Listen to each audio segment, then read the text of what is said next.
Comme nous l'avons vu, l'eau est un système de ressources qui produit des biens et des services appropriables par un nombre important d'usagers. En ce sens, la ressource en eau est un bien commun. Autrement dit, c'est une ressource de type common pool, telle que conceptualisée par Elinor Ostrom, prix Nobel d'économie en 2009. Un bien commun peut être caractérisé de deux façons.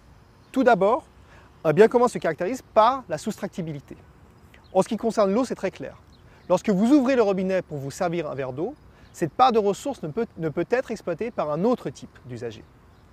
Ensuite, la deuxième caractéristique est la difficulté d'exclusion de nouveaux usagers.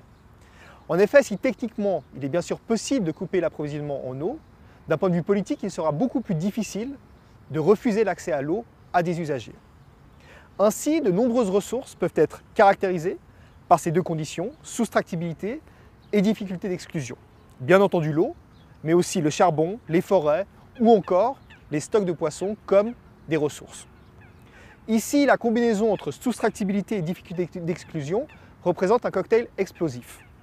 En effet, ces deux conditions sont particulièrement propices pour des risques de surexploitation ou de pollution de la ressource. La soustractabilité peut générer des rivalités d'usage et donc des situations où les usagers vont tenter de sécuriser leurs besoins au détriment de la ressource, par exemple.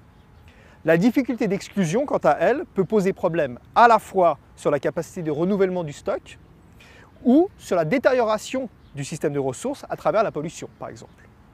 Ces conditions favorisent donc le risque de surexploitation de la ressource, soit une consommation de fruits par les biens et les services qui soit supérieure à la capacité d'autoreproduction du système.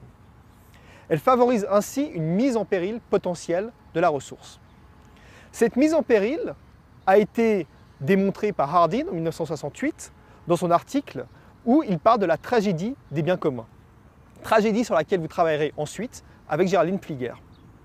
Différents exemples peuvent illustrer ce risque. On peut tout d'abord parler de l'assèchement d'un cours d'eau ou d'un plan d'eau consécutivement à un usage trop important de la ressource.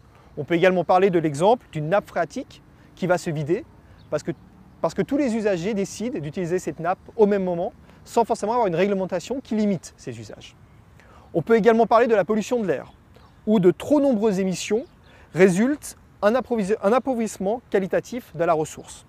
Le cas d'une zone urbaine où les quantités d'émissions sont trop nombreuses, par exemple. Enfin, on peut prendre l'exemple d'une forêt, un système naturel, renouvelable, qui lorsque la quantité ou l'intensité d'usage dépasse la capacité de renouvellement, disparaît petit à petit. C'est le cas par exemple de la forêt amazonienne. Comme vous le voyez, ces biens communs sont particulièrement sensibles et confrontés à l'existence de profondes rivalités d'usage. Dans ce cas, la réglementation va jouer un rôle particulièrement important pour assurer la capacité de renouvellement suffisante du stock de ressources. Vous verrez dans les séquences suivantes comment cette réglementation peut se traduire.